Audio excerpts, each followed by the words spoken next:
కానీ ఇది అంటే ఇంత కాన్ఫిడెంట్గా నాన్నగారు ఎక్స్పీరియన్స్ తోటి డబ్బులు ఇచ్చారని అడిగాను first question on your behalf I asked. ఇచ్చారని చెప్పారు. దానిలో you also donated some part of it and I heard you're going out, Khammam వెళ్తున్నారని చెప్పి. అంటే నేను ఫస్ట్ అడిగింది అయితే డైరెక్ట్గా అది వెళ్ళి చేద్దామని అడిగాను, కానీ అది అవ్వదు, కుదరదు, అది మనం అలా అవ్వదు అని చెప్పి డాడీ ఏదో చెప్పారు. మళ్ళీ నిన్న అడిగి కన్విన్స్ చేస్తే ఇప్పుడు ఓకే అని అన్నారు. You going to Khammam now? Yeah, అది ఖమ్మమానా లేకపోతే ఎక్కడ నెసెసిటీ వరదలు ప్లేస్ ఎక్కడ ఉందో అది చూసి అక్కడికి వెళ్ళి హెల్ప్ చేద్దామని ఫిక్స్ అయ్యా. That's very nice. అంటే ఆ అవేర్నెస్ రావడం, ఆ కాన్షియస్నెస్లో ఉండడం చాలా పెద్ద విషయం అది. సో రామ్ నగర్ బన్నీ ఇన్ని సినిమాల మధ్య ఎందుకు చూడాలి బన్నీ అని అడిగితే ఏం చెప్తారు? ఈ క్వశ్చన్ కి ఆన్సర్ కొంచెం మాస్గా చెప్తాను, ఎందుకంటే ఇది యాక్చువల్గా మాస్ క్వశ్చన్. ఎందుకంటే అందరూ ఇదే క్వశ్చన్ అడుగుతున్నారు, ఇంకా రకరకాలుగా అడుగుతున్నారు. ఎందుకంటే అసలు వీడి ఇంతకీ ఏం పీకాడు అనే దానికి చాలా ఆ క్యూరియాసిటీ ఉంది అందరికి. మాస్గా చెప్పాలంటే అదే అనుకుంటున్నారు, అసలు వీడు ఏం పీకుతాడో చూద్దామని.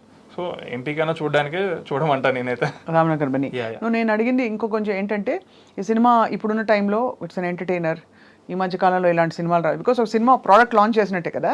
సో దానికి ఒక కథా కమామేషన్ ఉంటుంది కదా వెనకాల అని నాన్నగారు చెప్పింది. దట్ ఇది లైట్ హార్టెడ్ ఎంటర్టైనర్ అండ్ హాయిగా వచ్చి సినిమా చూసి వెళ్ళిన ఒక ఫీలింగ్ వస్తుందని చెప్పి.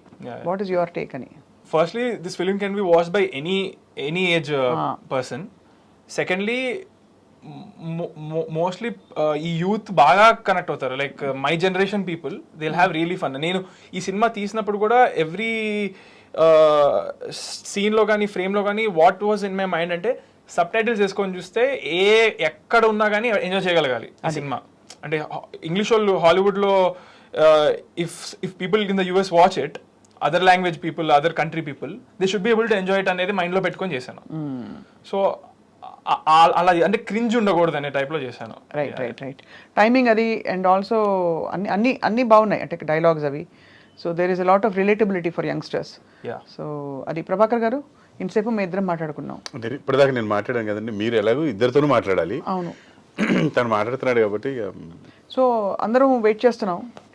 చాలా he's very down to earth and very real. లేదండి, చాలా పడుకుంటాడు ఈడు.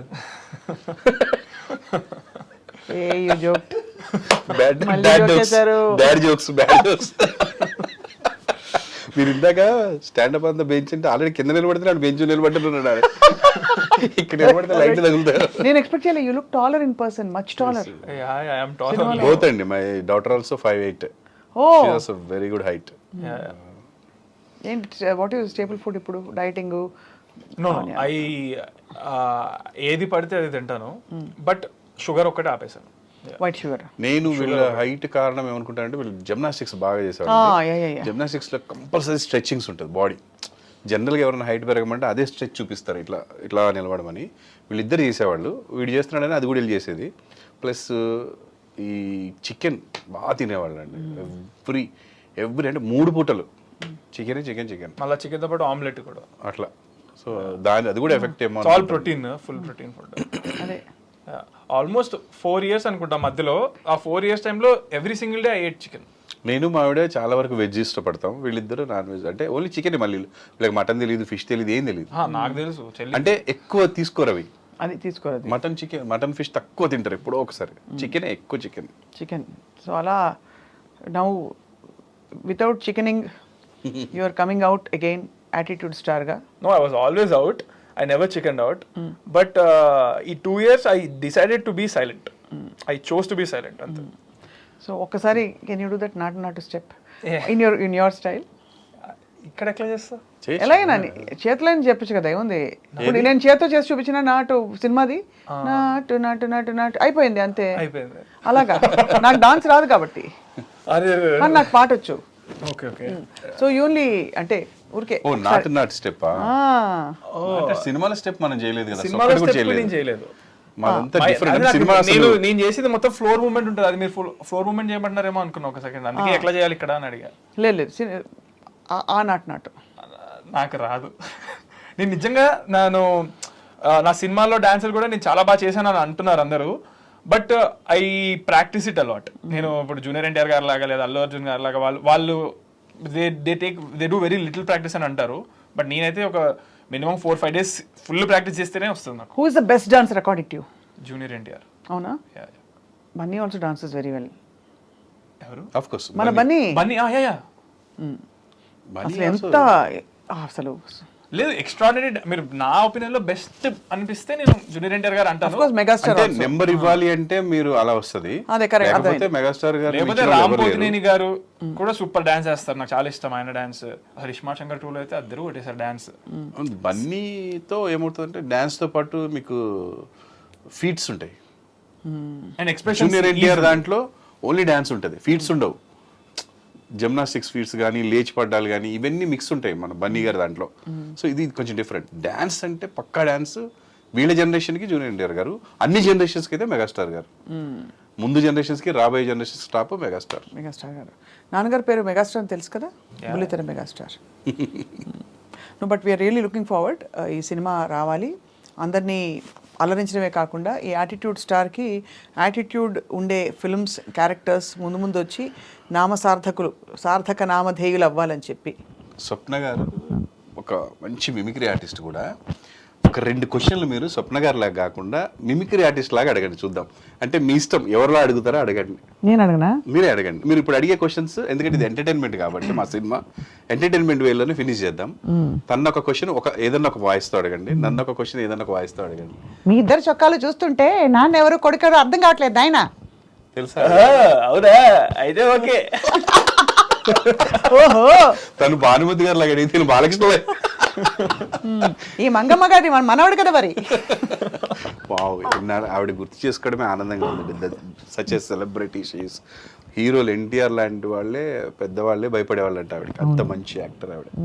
ఈ అబ్బాయిని చూస్తే బుద్ధిమంతుడు అనుకుంటారు కానీ ఎవరు కూడా అతను అసలు చదువుకుంటున్నాడు అనుకుంటారు కానీ ఎక్కడ సినిమా యాక్టర్ లక్షణాలు కనిపించట్లేదు. ఆడు నా బిడ్డ. లక్ష్మీపార్వతి గారు ఎన్టీఆర్ గారు ట్రై చేశారు. మీరు చాలా బాగా చేస్తున్నారు. అయ్యో థ్యాంక్ యూ అండి. జస్ట్ నేను ఎవరిని ఇమిటేట్ చేసేంత సాహసం చేయను కానీ జస్ట్ మై హాబీ అంతే. మంచి లక్ష్మీ అడుగుతారా? ఈ ఆస్పెక్ట్ లో మాత్రం నేను ఎప్పుడు బయట చెప్పే అవకాశం లేదు, ఎందుకంటే మళ్ళీ వచ్చి నన్ను షూట్ చేసేస్తుంది. Super, thank you so much. Thank you Prabhakar గారు. It was very nice meeting you. Thank you. And Chandrahas, wonderful meeting you. Wishing you all the very best. And producer ga meeku kuda wishing you all the best because ఇందులో మన డబ్బులు వాపస్ రావాలి, ఇంకా ఎక్కువ రావాలి. అన్ని హిట్ అయినాయండి. ప్రొడ్యూస్ చేసిన సినిమా ఫస్ట్ టైం చేసాము. నాకంటే కూడా మంచి హ్యాండ్ అంటే లక్ష్మీదేవి మా ఆవిడది. ఆవిడ పేరు ఫస్ట్ ఉంటుంది, సెకండ్ నాది ఉంటుంది. ఎందుకంటే she's good for my family, my house. ఎప్పుడు తను ఉంటేనే మాకు బాగా జరుగుతుంటుంది ఎందులో అయినా సరే. She's Lakshmidevi for us and my daughter. మీరు మీ ఆవిడ గురించి మీ అమ్మాయి గురించి చెప్పారు కాబట్టి తప్పకుండా సూపర్ హిట్ అవుతుంది. Thank you madam. అంటే ఉండాలి కదా వాళ్ళ. Thank you so much. మీ అందరి విషెస్ బ్లెస్సింగ్స్ ఉంటే చాలు. హూఎవర్ మనకి పాజిటివ్గా చూస్తున్నవారు, నెగిటివ్గా చూస్తున్నవారు కూడా వాళ్ళందరి బ్లెస్సింగ్స్ ఉండాలి మనకి సినిమా హిట్ అవ్వాలంటే. ప్రపంచంలో ఎవ్వడు ఒకే పాయింట్ ఆఫ్ వ్యూలో చూడడం అనేది కుదరదు. అందరూ నేనేది ఒక్కొక్కడు ఒక్కొక్క పాయింట్ ఆఫ్ వ్యూలో చూస్తారు. అండ్ కొన్ని ప్లేసుల్లో ఒకలా కనపడతాయి, అదే సేమ్ థింగ్ ఇంకో ప్లేస్లో ఇంకోలా కనపడుతుంది. సో ఇప్పుడు బయట ఇలా చూసి ఉండొచ్చు అండి, సినిమాలో ఇంకోలా చూడొచ్చు. ఆకలేసిన బిడ్డ అమ్మ అని ఒకలా ఉంటుంది, అంతే కదా? అదే సూపర్. సింక్ లో ఉన్నారు. దెబ్బతగిలినప్పుడు అమ్మా అంటాడు. జేకబ్స్ క్రీక్ సీసాలో వాటర్ తాగడంతో పాటు మీ ఇతర హెల్త్ సీక్రెట్స్ ఏంటి సార్? హెల్త్ సీక్రెట్ అంటే మా ఇంట్లో కంటిన్యూగా ఫాలో అవుతుంది ఒక 15 years నుంచి. ఒక ఆయుర్వేదిక్ డాక్టర్ గారు జర్నలిస్ట్గా ఉండేవారండి, పతంజలి గారు అని ఒక ఆయన సీనియర్. ఆయన ఒకటి చెప్పారు మాకు. నా మిసెస్కి అప్పుడు హెపటైటిస్ బిలా ఉందండి, లివర్ పాడే ఛాన్స్ ఉంది అని చెప్పినప్పుడు ఆయన ఒకటి చెప్పారు, మీ బాడీలో అన్నీ బాగా సెట్ అయిపోయి బాగుండడానికి ఒకటి ఉందని చెప్పేసి బాదం పప్పు నైట్ నానబెట్టుకొని పొట్టుతో అస్సలు తినొద్దు, మార్నింగ్ పొట్టు తీసేసి తినమని చెప్పారు. ఇంకొక వ్యక్తి మీరు ఎప్పుడు డే అంతా ఎనర్జెటిక్గా ఉండాలంటే ఖర్జూర పండు తినమన్నాడు. మేమేం చేసామంటే అప్పటి నుంచి నైట్ నానబెట్టి ఒక 5-6 ఒక్కొక్కరికి 5-6 పొద్దున పొట్టు తీసేసి ఒక ఖర్జూర పండు తీసుకొని దాంట్లో ఇత్తి తీసేసి 2 ఖర్జూర పండ్లు ఇవి ఒక 5 కానీ 6 కానీ కలిపి ఫస్ట్ మొహం కడుక్కొని ఏదైనా వేడి నీళ్ళు తాగిన తర్వాత ఫస్ట్ అది తింటామని. తిని నేను షెడ్యూల్కి వెళ్తాను, వాళ్ళు ఇంకొక దగ్గరికి అట్లా. సో అది కంపల్సరీ మాకు వర్కౌట్ అయిందండి లైఫ్లో. అంటే ఎప్పుడు డే అంతా ఎనర్జెటిక్గా ఉంటాం, ఎప్పుడు అసలు పడిపోవడం కానీ లేకపోతే ఇది కానీ ఏమి ఉండదు. నలుగురు ఫుల్ ఎనర్జీగా ఉంటారు. ఈవెన్ నా మిస్సెస్ అంతకుముందు చాలా డల్గా ఉండేది, ఆ తిండం మొదలెట్టిన తర్వాత ఇప్పటి వరకు కూడా ఆపలేదండి. వీళ్ళకి ఫస్ట్లో బలవంతంగా తినిపించాం. ఇప్పుడు వాళ్ళు లేవగానే అడుగుతారు, ఇలా చేయబెడతారు, ఆవిడ ఇలా పెట్టేస్తుంది, తినేస్తారు. వీళ్ళు ఇంకా ఒకళ్ళిద్దరు ఖర్జూర తినరు, వీడు తింటాడు కానీ పాప ఖర్జూర తిందు. మేము 2 కలిపి తింటాం. దిస్ ఈజ్ మా హెల్త్ సీక్రెట్ అండి. ఇది మీకు ఎంత మేలు చేస్తుందో నేను చెప్పలేను కానీ హాని అయితే చేయదు. డెఫినెట్గా హెల్ప్ అవుతుంది. తప్పకుండా మేలు కూడా చేస్తుంది ఇది. మాకు హెల్ప్ అయింది. హెల్త్ అవ్వాలంటే డాడీ చెప్పారు, పోకుండా ఉండాలి ఏదైనా ఉండాలి నేను చెప్తాను. పోకుండా ఉండేది ఏంటి? లేట్గా లేవకూడదు. కానీ మరి నేను లేట్గా లేస్తాను. నువ్వు చెప్తున్నావు కాబట్టి నేను ఆశ్చర్యంగా చూస్తాను లేట్గా లేవకూడదు. అంటే నేను బేసిక్గా నేను ఏమేమి చేస్తానో చెప్దాం అనుకున్నాను. లేట్ అంటే ఎన్ని గంటలు? అంటే I actually I sleep alternate nights. ఓహో. అంటే ఇంకొకటి అండి, వీళ్ళు ఏంటంటే పడుకున్న తర్వాత 7-8 అవర్స్ 10 అవర్స్ తర్వాత లెగుస్తారు, కానీ పడుకునే టైమింగ్స్ ఉండవు. అంటే మనం అందరం నైట్ పడుకుని పొద్దున్న లెగుస్తాం. వీళ్ళు అట్లా కాదు, ఎప్పుడు నిద్రతో అప్పుడు పడుకుంటారు. అంటే ఈవెన్ వీడిని చూసి వాళ్ళ చెల్లి కూడా కొన్నిసార్లు అలాగే అయిపోయింది. కానీ కాలేజ్ ఉంటే పాపం సిన్సియర్గా నైట్ పడుకుంటుంది, కాలేజ్ ఉంది పొద్దున వెళ్ళాలని. సెలవులు వచ్చాయంటే ఇంకా మేము టెన్షనే, పడుకున్నారా లేదా అని అడుగుతూ ఉంటాం. సో బట్ ఈ ఏజ్లో వాళ్ళకి తెలియదు ఆ ఎఫెక్ట్, తర్వాత చాలా ఉంటుంది.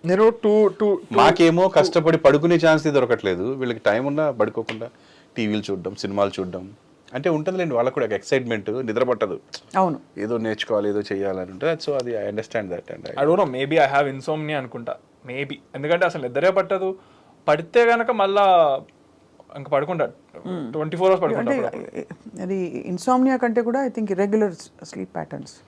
అంటే సి ఇఫ్ ఐఎమ్ మార్నింగ్ నుంచి నైట్ దాకా నేను ఎక్స్ట్రీమ్ ఫిజికల్ యాక్టివిటీస్ చేస్తాను. అంటే I play shuttle, then swimming and kick boxing, gymnastic, ఇవన్నీ ఒకే రోజులో చేస్తాను నేను. చేసిన తర్వాత కూడా నైట్ నిద్ర రాకపోవడం అనేది ఐ థింక్ ఇట్స్ ఇన్సోమ్నియా.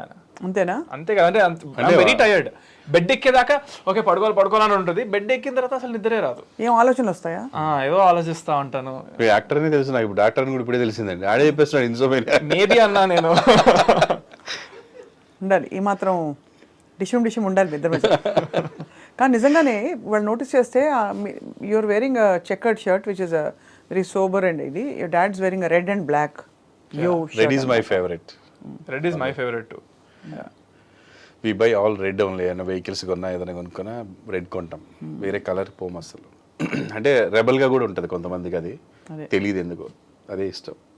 అందుకే మేము మాట్లాడిన ప్రతి రెబల్గా అనిపిస్తుంది. నాకు ఒక హ్యాపీ అనిపించింది, నాకు రాగానే కెమెరా రెడ్ ఉంది అక్కడ, బా చాలా హ్యాపీ అనిపించింది నాకు. ఇంకోటి కూడా చెప్పాలి సార్, మీ కన్ను కూడా ఎర్రగా ఉంది, రెడ్గా. చూడండి, సగం కన్నీ ఎర్రగైంది. మరి ఇద్దరులో ఎవరో ఒకరు నాకు ఇటు పక్క ఉన్న టెన్షన్.